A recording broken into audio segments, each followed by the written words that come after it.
Hi everyone, welcome back, and today I'm going do a little bit of gameplay on how it works for Reta Wars, Reta, Reta Wars, tomato. Um, anyway, so you know, they sent me. I was in the Discord, and I posted my video, and they said, "Hey, look, here's some information for you. Here are some of the rewards that would have happened for the person who won first place. And here's what they, could have won." And they gave me some information, and I was just blown away. I was like, wow. I totally admit I am still kind of new to play to earn. I mean, play to earn. Okay, let's be real. Play to earn in itself is still new, and but I was surprised at what that person made. I'll be honest. Winning is not an easy task in this game. But so anyway, I'm gonna go over these. These are the NFTs that I'm using. Not all of these are mine, and this is actually a beta. So not all of these are my NFTs. They're kind of how should I put this? They're letting me use these for the beta test. So let's say you connect your wallet, and here is your NFTs. So what you can do is you can turn this on, and it'll give you all of these details, right? All those details that I told you about in the first video, which should be showing a link to right about now, if you want to go back and listen to that first. Because it might make a little more sense, and you might like to know what's going on.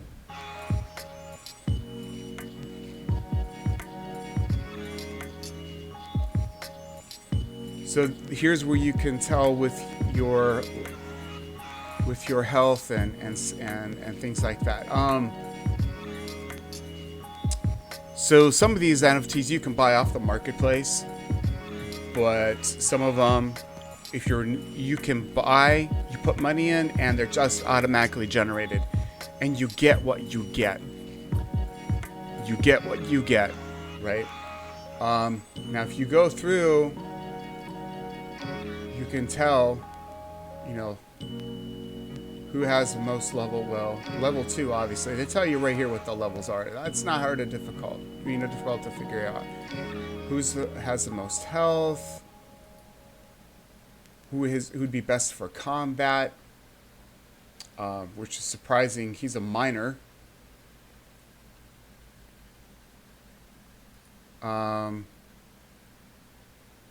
Training power, in other words, being in the barracks.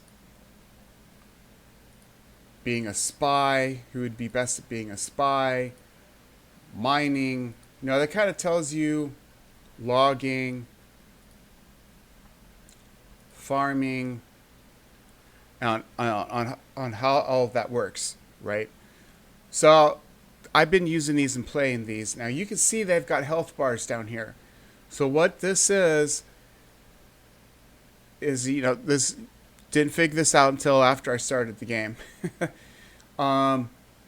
You can see how their health is, and as you work, their health goes down.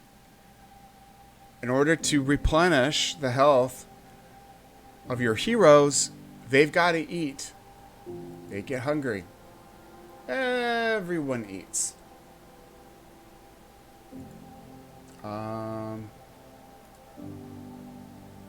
So the next thing you want to do, and this is all stuff that'll come later. You want to put your guys in a territory, right? So because the one of the things you want to try to do is either you've got to make enough stuff and have enough money to buy food, and then you've got to sell your stuff to buy food, so you can keep, and it has that cycle, or you can have a farmer. And this is why food is expensive in the game. So which ones will be best for farming? This one, here's how well he does with farming, and her. Farming is very important. If you can have them making food, then you don't have to keep on buying food for your heroes, which I've kind of figured out a little bit later in the game.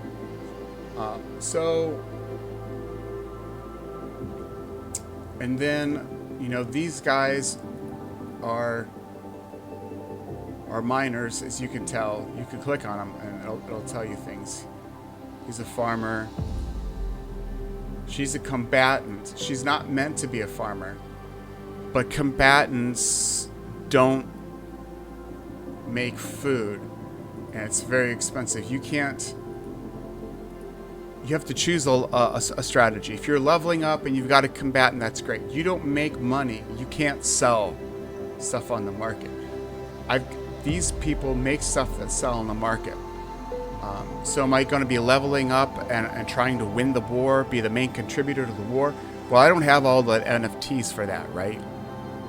So I have to do what I can. I'm a little guy.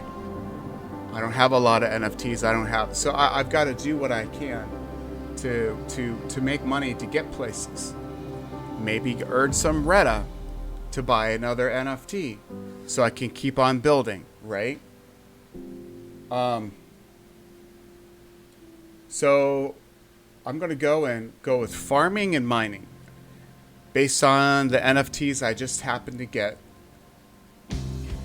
It's going to be what I'm going to do. Now, a lot of people are going to disagree with this. I understand. Oh, you should put them where they're... No. That's also the reason why I think that all of them have a little bit of ability of some kind. So I clicked on the farm, right? So obviously I'm going to put the farmer there.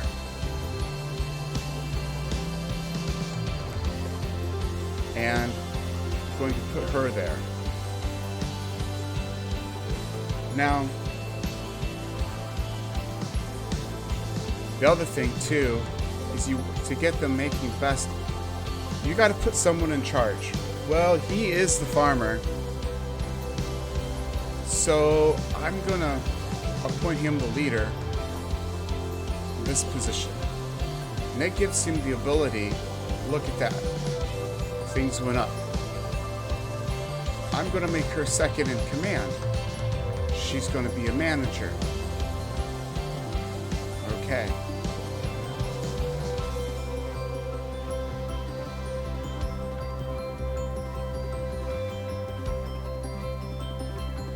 So now, because I appointed someone, you can see per hour is a little bit higher than what it was in the beginning. So now I also know I can go this way, but I'm going to go back to here. And now I've got a mine. So I have two available. The first person I'm going to put in there is obviously this miner. Second person is her.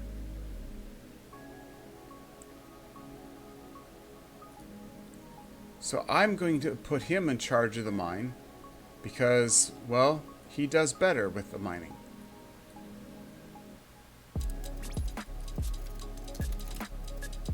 And as you can tell, my per hour has gone up to 30.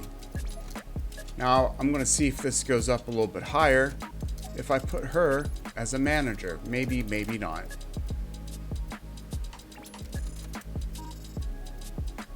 Well, it went up a little bit higher. Look at that. Great.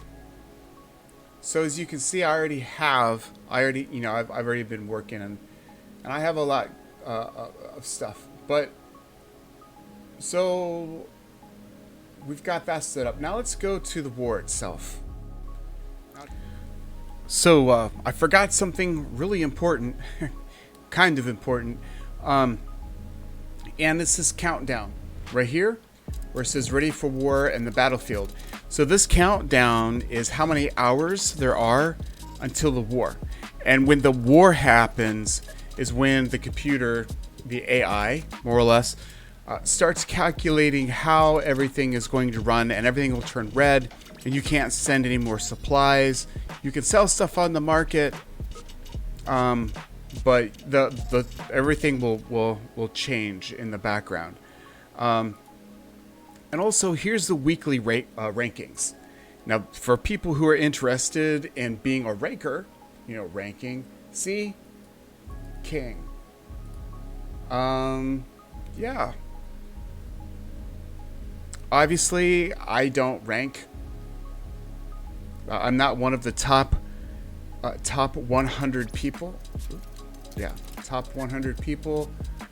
And then this is the people who did in combat, people who ranked #1 in spying, strategy achievement, battle achievement, people who achieved by mining the most, people who achieved by, obviously, I have a little mine. Mine is not a big mine. Wood. And then, the people who achieve the most by supplying the most food. Now, you could rank, and you could win some money. And if your team wins, your side, then you win big. Now, the other thing, too, which is really, really important, right? When you come into this game, and it's going to be restarting,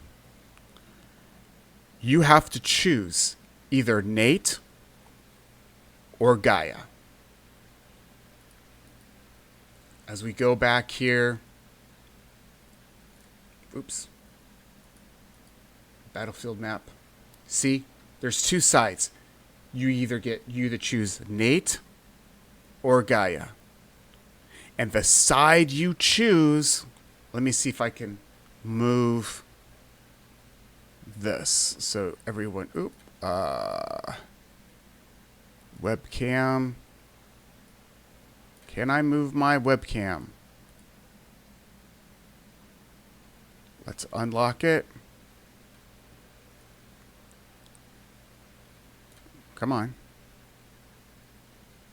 There we go. All right.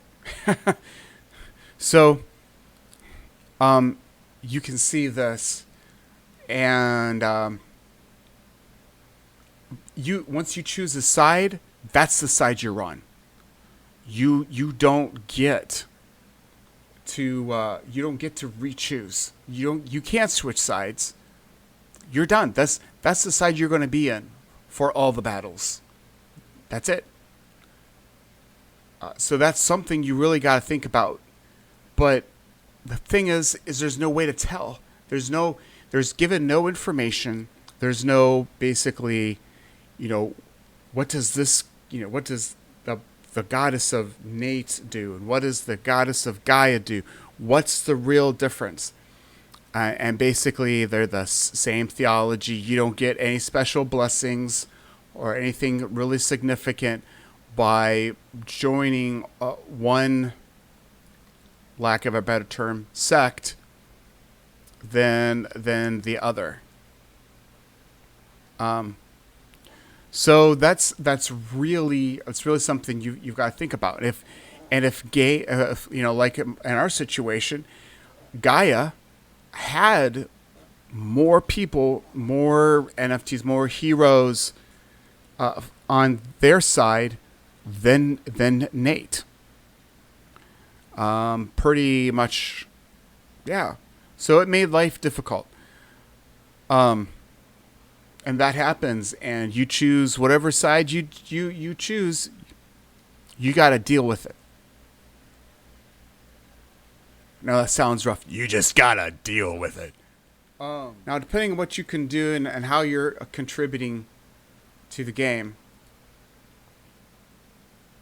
you're able to go in here and you're able to pick your deployment. Because I haven't been sending stuff to my team, I've decided it's better for me to sell and try to get more people.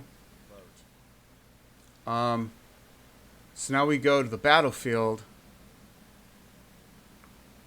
right? We get to see what's going on here and how things have happened.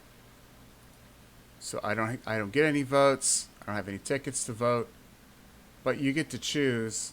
I would have had the opportunity to choose. Am I going after that? Are we going after that? And your vote would be counted, right?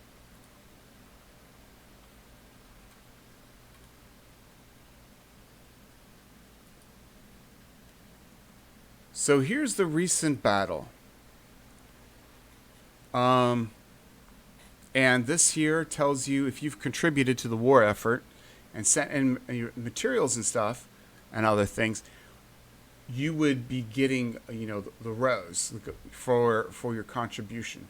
Well, we lost, and mainly because we don't have as many people. But you can go down. See, we're more caught up. We actually have more people now.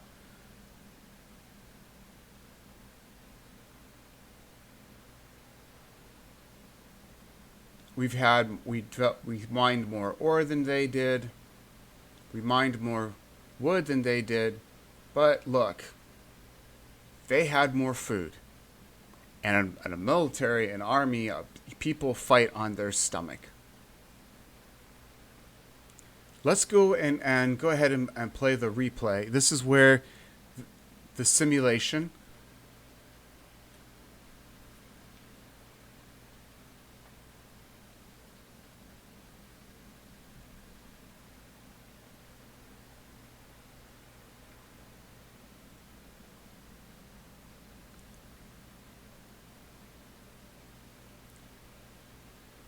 So you get to see how the units are taking each other out and who's defeating who.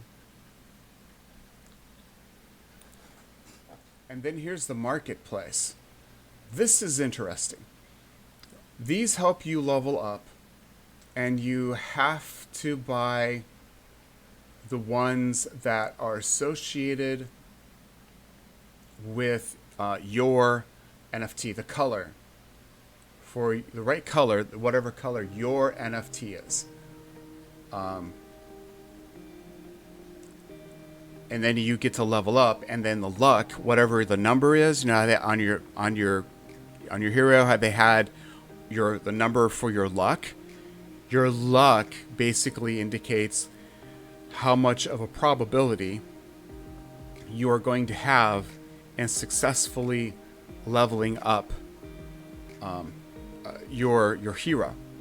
So the lower the luck number, you're going to be less lucky in leveling up.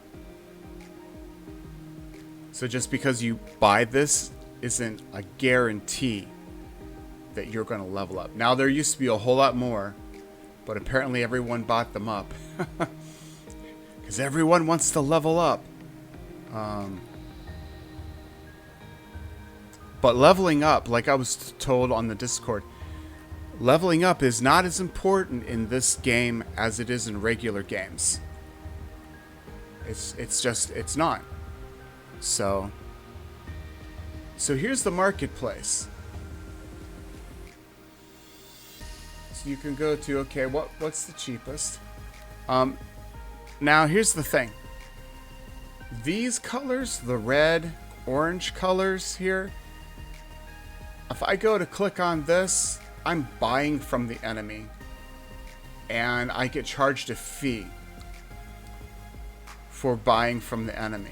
Whereas if I buy from someone else who is, on my team, I don't have to pay that extra fee.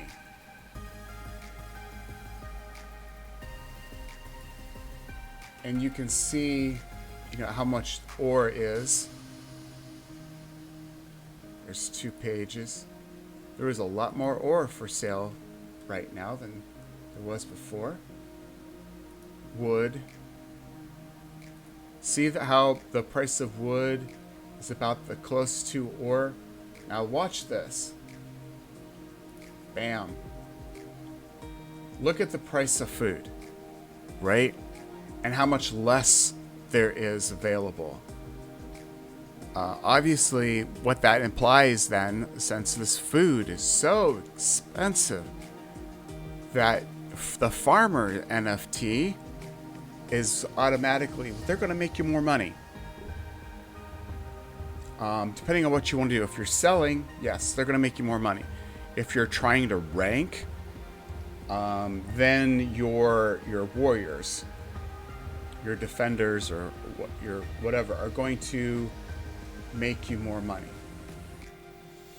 So, I mean, and like they talked about the strategy of buying and selling and playing it as though you're a stock market, and the other different ways of your strategies in Reta. So this is my strategy for this.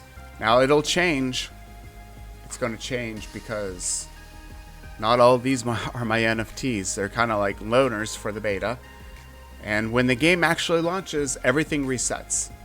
I'm not going to be taking all this money with me. Right? This isn't going to be mine. Everything's going to start from scratch. This is all going to disappear. But you can figure out how to do things in the beta. So hopefully that helps you understand a little bit about how Reta Wars is going to work.